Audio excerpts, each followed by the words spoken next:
In the dark, mysterious South Pacific Ocean, a magnificent yacht is carrying its passengers and crew on a strange cruise. Jerry Hall has joined Mrs. Gregory and Captain Bradford on the Gregory yacht to aid in the search for Mrs. Gregory's little girl.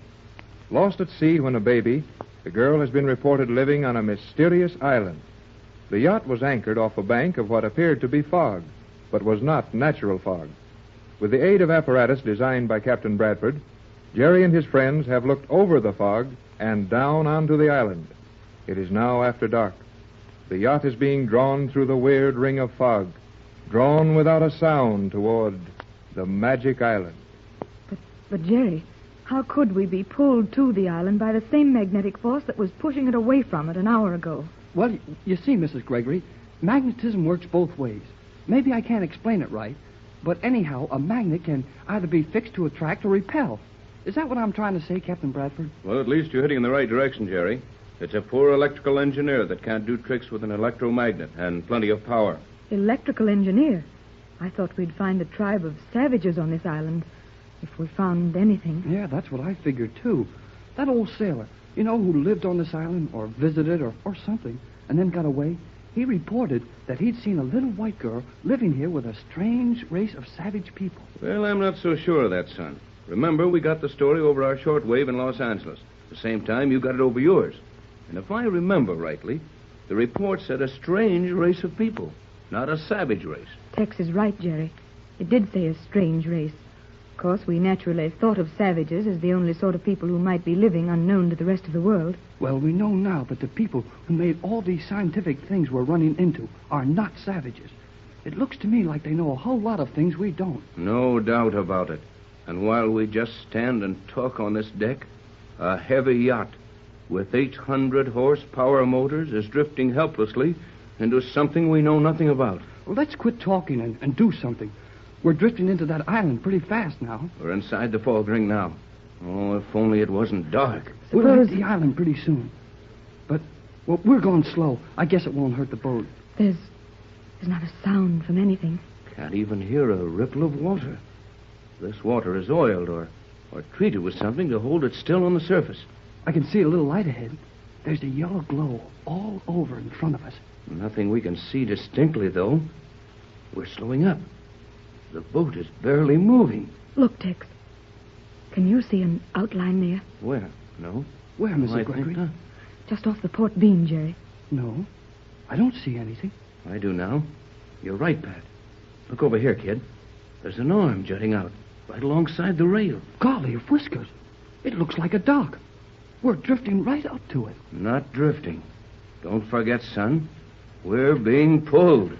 That light ahead is getting more distinct. I can make out the shoreline now. Funny shoreline. It looks so straight and smooth. See? See, it's shining in that yellow glow. Hold it. Quiet, both of you. Not a sound.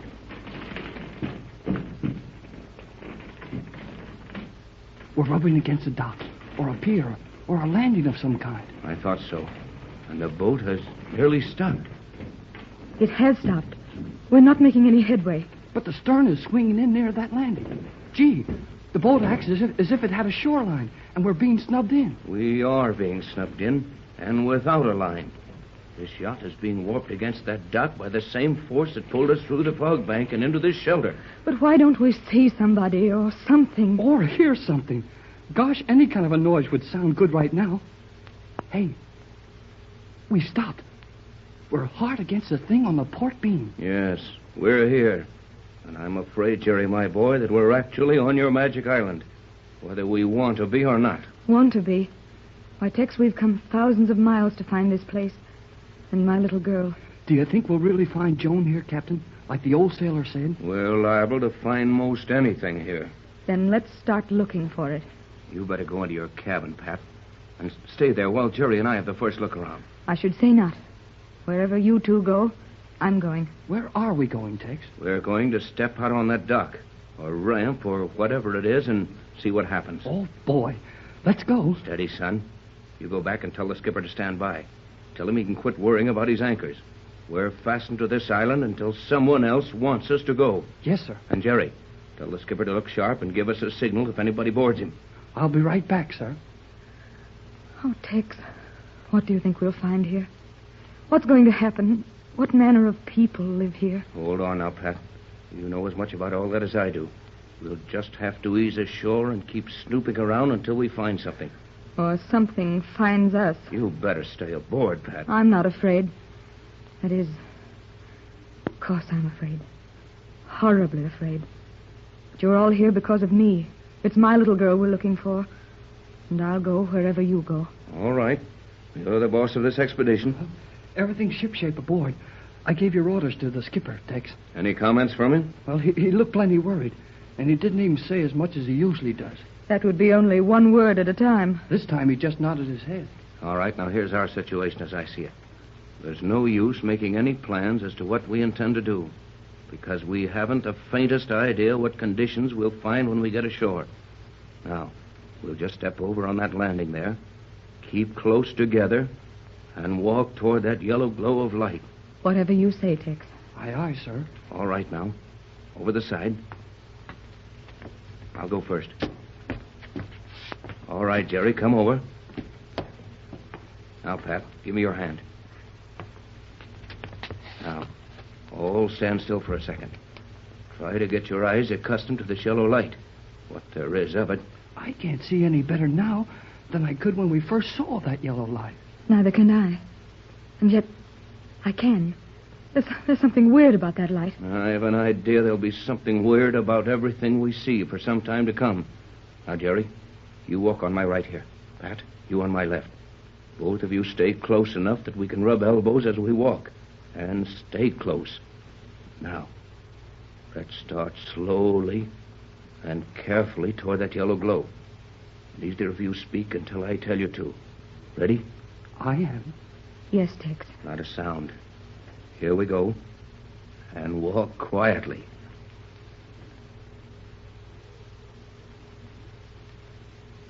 Stop.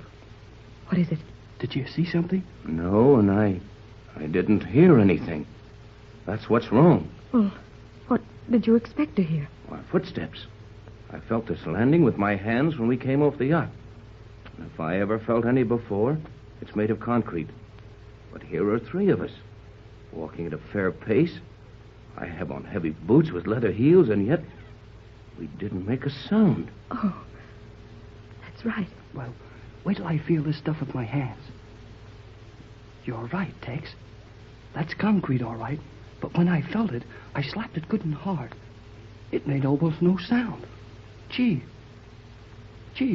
do you think... I think we've stumbled onto the greatest scientific miracle of our time. And there's no use in our trying to walk quietly or make any secret of our movements. You mean we're being watched now? In the dark? No.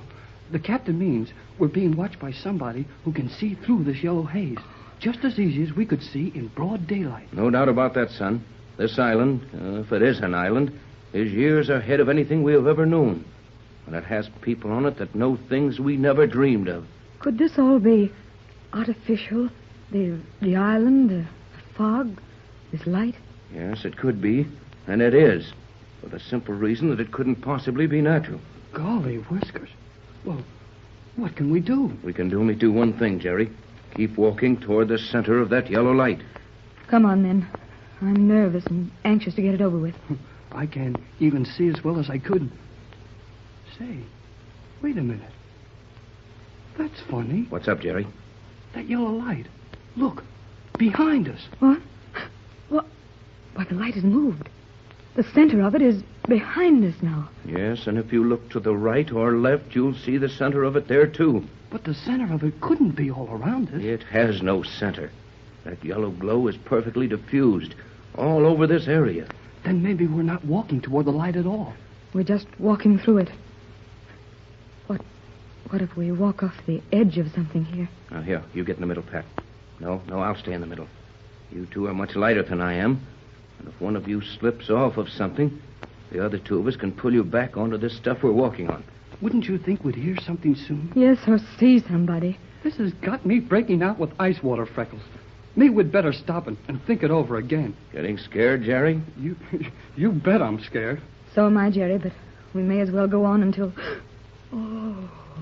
What is it? Which one of you gave me these? Huh? Gave you what?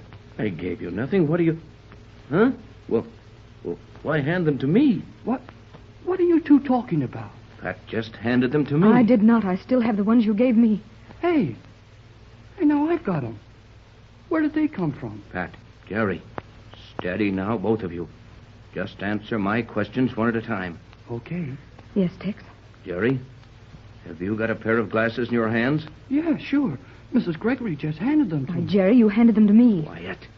One at a time, I said. Have you also got a pair of glasses in your hands now, Pat? Yes, I have. But I... Yes, and I've got a pair. But where did Tex, what is this? Quiet, I said. May mean our lives. Quiet while I talk. Someone or something we couldn't hear, see, or feel, has just handed each of us a pair of glasses.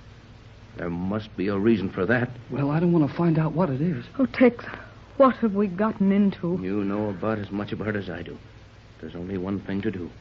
Each keep your grip on the other one's arm and put your glasses on with one hand. But what do you suppose the glasses are for? What any glasses are for, to see through. But it's nearly dark, worse than dark. What good will glasses do? Someone handed us those glasses. Someone who made no sound. And they weren't fumbling around in the dark because they didn't touch us at all. Therefore, whoever it was must have been able to see, and see perfectly.